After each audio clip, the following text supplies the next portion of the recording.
Assalamualaikum warahmatullahi wabarakatuh.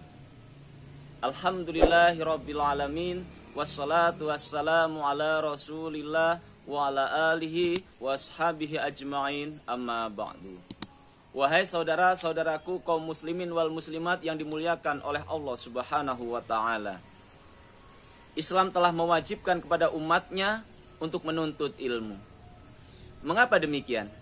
Karena memang ilmu di dalam Islam adalah merupakan sesuatu yang sangat penting sekali. Sesuatu yang sangat fundamen, sesuatu yang sangat mendasar. Rasulullah Shallallahu Alaihi Wasallam bersabda, al-ilmu hayatul Islam wa imadul iman. Ilmu itu adalah rohnya Islam, nyawanya Islam, dan juga merupakan tiangnya keimanan. Artinya, Islam tanpa ilmu, maka Islam tidak akan bisa berkembang. Tanpa ilmu, maka Islam tidak akan bisa eksis dan tidak akan bisa berjalan. Itulah sebabnya Islam memberikan beberapa keutamaan, perlakuan yang istimewa kepada orang-orang yang menuntut ilmu di dalam Islam. Yang pertama, Rasulullah SAW bersabda, khairukum man ta'allamal Qur'ana wa 'allamahu. Sebaik-baiknya kalian adalah orang yang mau belajar Al-Quran dan mau mengajarkan Al-Quran.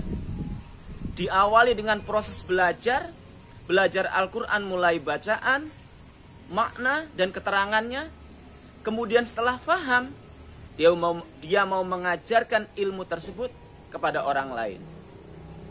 Maka dia menjadi insan yang terbaik. Khairukum man ta'allamal Qur'ana wa 'allamah. Jadi orang yang menuntut ilmu di dalam Islam, dia menjadi manusia yang paling istimewa, manusia yang paling baik menurut Rasulullah SAW. Kemudian yang kedua, orang yang menuntut ilmu itu akan dimudahkan jalannya menuju surga. Rasulullah SAW bersabda, man salaka tariqan yaltamisu fihi ilma, sahalallahu lahu tariqan ilal jannah. Wa innal malaikata la tadau ajnihataha ridha li talibil ilma. Wa inna talibal ilma yastaghfiru lahu man fis samawati wal ard hatal hitana fil ma'i. Artinya demikian. Barang siapa yang melewati suatu jalan, man salaka tariqan yaltamisu fihi ilma. Melewati suatu jalan tujuan dia untuk mencari ilmu. Maka kata Nabi, sahalallahu lahu tariqan ilal jannah, maka Allah akan memudahkan jalannya orang itu menuju surga. Padahal kita sama-sama tahu, sama-sama paham bahwa kita hidup di dunia ini, tugas yang utama hanyalah menyembah kepada Allah. Wa ma khalaqtul jinna wal insa illa liya'budun. Dan di dalam kita menyembah kepada Allah, di dalam kita beribadah kepada Allah, tujuan kita hanyalah yarjuna rahmatahu wa yakhafuna adzaba. Mengharapkan rahmatnya Allah, ingin masuk ke dalam surga, wa yakhafuna adzaba, dan takut pada siksanya Allah, ingin selamat dari neraka. Nah, dengan kita mau menuntut ilmu di dalam Islam, maka kata Nabi, sahalallahu lahu tariqan ilal jannah, dia dimudahkan jalannya untuk masuk ke dalam surga. Bukan hanya itu. Lanjutannya Nabi bersabda, wa innal malaikata la tadau ajnihataha ridha li talibil ilma. Dan sungguhnya para malaikat itu akan membentangkan sayapnya karena ridho, karena senang pada orang yang menuntut ilmu.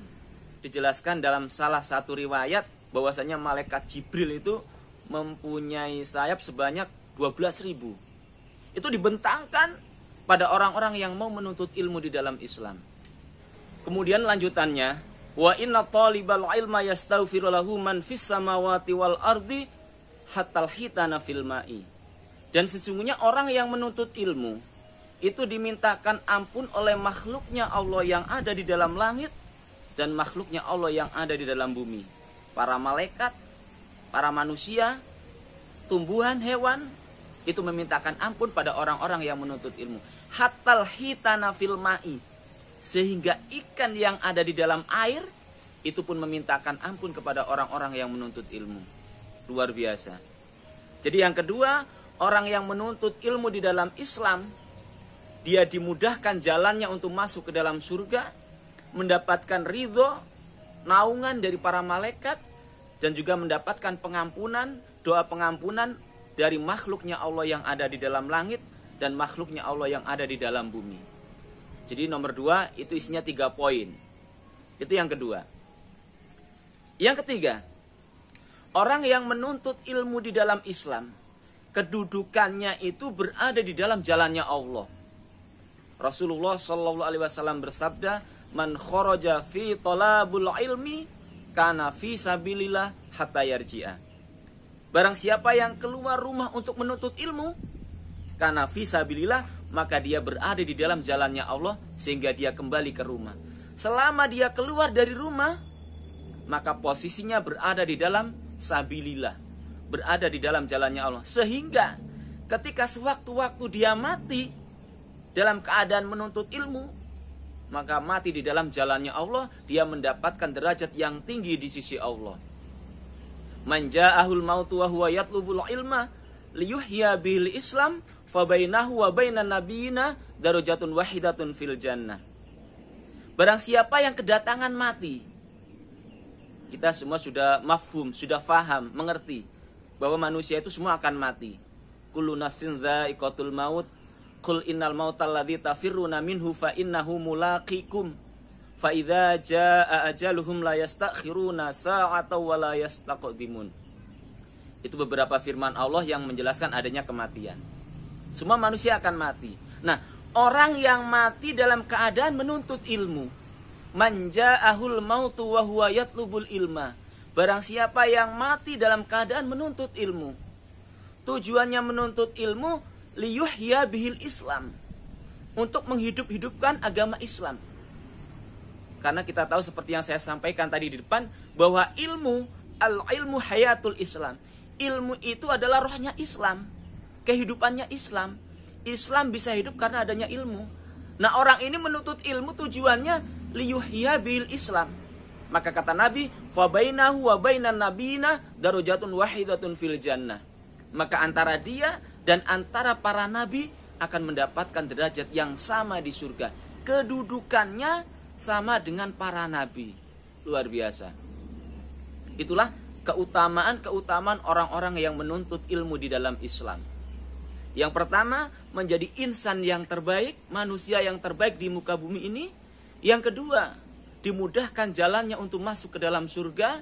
Dia mendapatkan ridho dari malaikat, para malaikat. Juga mendapatkan doa pengampunan dari makhluknya Allah yang ada di langit dan yang ada di bumi.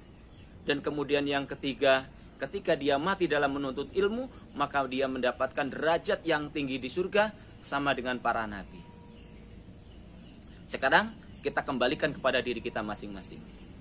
Apakah kita hanya ingin menjadi manusia yang biasa-biasa saja? Atau kita ingin menjadi manusia yang istimewa di dalam Islam? Keputusan ada di tangan Anda. Demikian, mudah-mudahan Allah memberikan manfaat dan barokah. Atas perhatiannya diucapkan terima kasih. Alhamdulillahi jazakumullahu khairah. Wassalamualaikum warahmatullahi wabarakatuh.